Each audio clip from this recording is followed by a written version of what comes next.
Bueno, el día de hoy quiero compartir con ustedes esta pequeña porción de la palabra de Dios y está en el capítulo 3 de Primera de Samuel. Y es donde nos dice que Dios llama a Samuel. Me llama mucho la atención esta palabra porque a pesar de que Samuel vivía en el templo, vivía con el sacerdote Elí, a pesar de eso, Samuel no conocía la voz de Dios. Y eso nos ha pasado a muchos, de que vivimos en las iglesias, de que vivimos con personas que conocen a Dios y nosotros no conocemos a Dios. Entonces, por eso quiero compartir con ustedes esta palabra. Voy a leer una pequeña porción. Capítulo 3 de Primera de Samuel. El joven Samuel ministraba a Jehová en presencia de Elí. Y la palabra de Jehová escaseaba en aquellos días. No había visión con frecuencia. Y aconteció un día que estando Elí acostado en su aposento, cuando sus ojos comenzaban a oscurecerse, de modo que no podía ver, Samuel estaba durmiendo en el templo de Jehová, donde estaba el arca de Dios. Y antes de que la lámpara de Dios fuese apagada, Jehová llamó a Samuel y él respondió, heme aquí. Y corriendo luego a Elí, dijo, heme aquí, ¿para qué me llamaste? Y Elí le dijo, yo no he llamado, vuelve y acuéstate. Y él se volvió y se acostó. Y Jehová volvió a llamar otra vez a Samuel. Y levantándose Samuel, vino a Elí y dijo, heme aquí, ¿para qué me has llamado? Y él dijo, hijo mío, yo no he llamado, vuelve y acuéstate. Y Samuel no había conocido aún a Jehová, ni la palabra de Jehová le había sido revelada. Jehová pues llamó la tercera vez a Samuel, y él se levantó y vino a Elí y dijo, heme aquí, ¿para qué me has llamado? Entonces entendió Elí que Jehová llamaba al joven, y dijo, Elí a Samuel, ve y acuéstate. Y si te llamare, dirás, habla Jehová, porque tu siervo oye. Así se fue Samuel y se acostó en su lugar. Y vino Jehová y se paró y llamó como las otras veces, Samuel, Samuel. Entonces Samuel dijo, habla, porque tu siervo oye. Y Jehová dijo a Samuel, he aquí, haré yo una cosa en Israel, que a quien la oyere le rechiñirán ambos oídos. Aquel día yo cumpliré contra Elí todas las cosas que he dicho sobre su casa, desde el principio hasta el fin. Y le mostraré que yo juzgaré su casa para siempre, por la iniquidad que él sabe, porque sus hijos han blasfemado a Dios y él no los ha estorbado. Por tanto, yo he jurado a la casa de Elí que la iniquidad de la casa de Elí no será expiada jamás, ni con sacrificios, ni con ofrendas. Entonces vemos que cuando Dios llamó a Samuel le estaba mostrando, le estaba diciendo era algo que iba a hacer con el sacerdote Elí.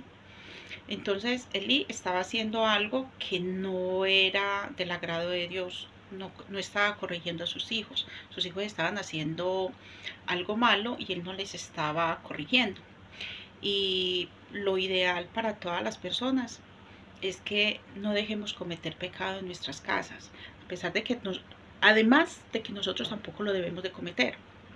Entonces, tampoco que los otros lo cometan, porque si nosotros no estamos estorbando a las personas que hacen lo malo, entonces también nos va a venir el castigo a nosotros, como le estaba diciendo Dios a Samuel de que iba a castigar su casa porque él no les estaba estorbando a los hijos para que hicieran maldad. Entonces también vemos que Samuel estaba en esa casa y aún así no conocía la voz de Dios. Nosotros podemos entender que cuando hay una relación con alguien, uno escucha la voz y la reconoce. Entonces, cuando nosotros nos habla un amigo, nosotros desde que habla, uno de una va a saber, este es tal persona, este es mi amiga, mi amigo.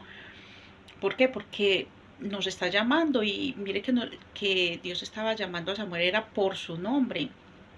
Entonces, Dios conocía a Samuel, pero Samuel no conocía a Dios. Entonces, ¿qué tenemos que hacer nosotros para que haya una comunicación y nosotros conozcamos a Dios y Dios nos conozca a nosotros? Dios siempre nos va a reconocer, pero qué tan bueno que nosotros le reconozcamos su voz. Vamos a orar, ¿sí? Esa sería la parte en la que nosotros nos comunicamos con Él. ¿Y cuándo se comunica Él con nosotros? Cuando nosotros leemos su palabra, cuando nosotros leemos la Biblia.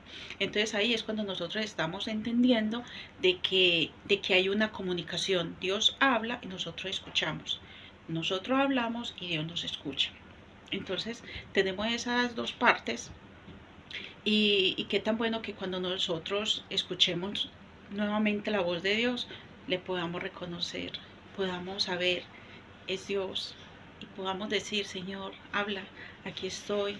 Que nosotros podamos decir también como en otra ocasión lo dijo Isaías, no tienes que buscar a nadie más, yo quiero ir. Él mismo se, se pone ahí en ese lugar porque sabe que, que Dios necesita mensajeros, Dios necesita personas a su servicio para ir a llevar su palabra. Entonces, qué tan bueno que nosotros seamos vasijas útiles para Dios, que, que nosotros podamos ser como esas personas que tengamos un antes y un después. No es tarde para ser un amigo de Dios, porque muchas personas dirán, es que yo soy muy malo. Y sí, nosotros muchas veces somos muy malos, pero Dios moldea, Dios cambia y Dios al que llama lo prepara. Entonces, no se deje, no se deje meter en la cabeza algo de que no, de que usted ya no sirve, de que ya no se puede hacer nada. Porque Dios también dice que mientras hay vida, hay esperanza. Entonces, que nosotros podamos decir, Señor, yo ya hice mucha maldad, viví sin ti muchos años, viví sin ti pocos años, pero qué tan bueno que hoy sea el día de decir, Señor, hoy quiero comenzar contigo. Desde hoy quiero reconocer su voz. Desde hoy quiero tener una buena comunicación contigo. Y que nosotros podamos escuchar la voz de Dios y reconocerla. Reconocerla, eso sería maravilloso. Porque cuando nosotros vamos a las iglesias, vamos a pensar es que en las iglesias hay muchas personas malas. Es que en las iglesias hay es ladrones, hay de todo. Y sí, es verdad. Y entonces, porque hay de todo, ¿no va usted? O sea, usted es el único santo. Usted es la única santa. No. Dios nos manda que nos congreguemos y tenemos que estar allá en ese lugar. ¿Dónde? Donde Dios nos habla. Dios nos habla a través de las personas que están aptas para llevar su palabra, que ya están preparadas, que ya Dios les ha hablado, que ya han leído su palabra y el Espíritu Santo de Dios, que es tan maravilloso, les ha mostrado qué porción de la palabra es la que deben de dar, qué porción de la palabra es para cada quien que esté escuchando. Porque Dios dice que la palabra de Dios no llega a él vacía. Donde quiera que llega, da su fruto a su tiempo. Da su fruto, da su fruto. No es una palabra estéril, la palabra de Dios da muy buen fruto. Y entonces vamos a llenarnos siempre de la presencia de Dios y vamos a tener una muy buena comunicación con ese Dios que nos ama y que nos reconoce por nuestro nombre, nos llama por cada uno de ustedes, me llama a mí, lo llama a ustedes por su nombre. Esto es maravilloso. Y qué tan bueno que nosotros lo podamos reconocer y decirle, sí Señor, aquí estoy, habla, que yo hago ese mandado que usted me está encomendando. Yo le hago ese mandado que tú quieres que yo diga, ese mandado que si me escogiste a mí, Señor, es porque yo soy capaz, porque Dios no nos pone cargos que nosotros no seamos capaces de llevar. Entonces, Dios los bendiga y hasta una próxima. Bendiciones.